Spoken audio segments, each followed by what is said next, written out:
Hi സുഹൃത്തുക്കളെ, നമ്മുടെ വർക്ക്ഷോപ്പിൽ ഒരു ആക്റ്റീവ കൊണ്ടുവന്നതാണ്. ഇത് മിസ്സിങ് ആയിട്ട് കൊണ്ടുവന്നത്. അപ്പോൾ കാർബറേറ്റർ ഒന്ന് അഴിച്ചു നോക്കിയപ്പോഴത്തേക്കും കാർബറേറ്ററിൻ്റെ അവസ്ഥ ഭയങ്കര ശോകമാണ്.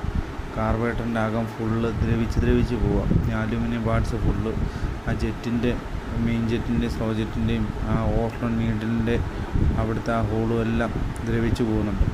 ഇത് ഈ വണ്ടി അധികം ഓട്ടോ ഇല്ല. പെട്രോൾ അടിച്ച് കൊണ്ടുവന്ന് വെക്കുന്ന ആഴ്ചയിൽ 2 ദിവസം ഒരു 3 കിലോമീറ്ററൊക്കെ ഓടുന്നുള്ളൂ. അപ്പോൾ ഈ അധികം ഓട്ടോ ഇല്ലാത്ത ബൈക്കുകളുടെ ആക്റ്റീവകളുടെയും ഒക്കെ അവസ്ഥ ഇങ്ങനെയാണ്. കാരണം എന്താണെന്ന് വെച്ചാൽ ഇപ്പോഴത്തെ പെട്രോൾ വളരെ ശോകമായിട്ടുള്ള പെട്രോളാണ്.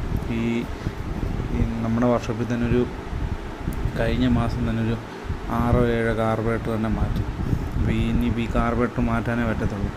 ഒന്നെങ്കിൽ ഇത് ഉപയോഗമില്ലെങ്കിൽ വണ്ടി ഒന്ന് സ്റ്റാർട്ട് ചെയ്ത് ഒരു 15 മിനിറ്റ് വെക്കാൻ ശ്രമിക്കുക. അല്ലെങ്കിൽ നമ്മുടെ വാഹനത്തിൻ്റെ ഈ അലുമിനിയം പാർട്സ് പെട്രോള് വന്നു വീഴുന്ന എല്ലാ പാർട്സിനും കംപ്ലൈൻ്റ് ഉണ്ടാകും. കാരണം എന്താണെന്ന് വെച്ചാൽ അലുമിനിയം പാർട്സൊക്കെ ഇതുപോലെ ദ്രവിക്കണമെങ്കിൽ ഈ പെട്രോളിനകത്ത് വരുന്ന ഈ കെമിക്കൽ വളരെ ദോഷമാണ്.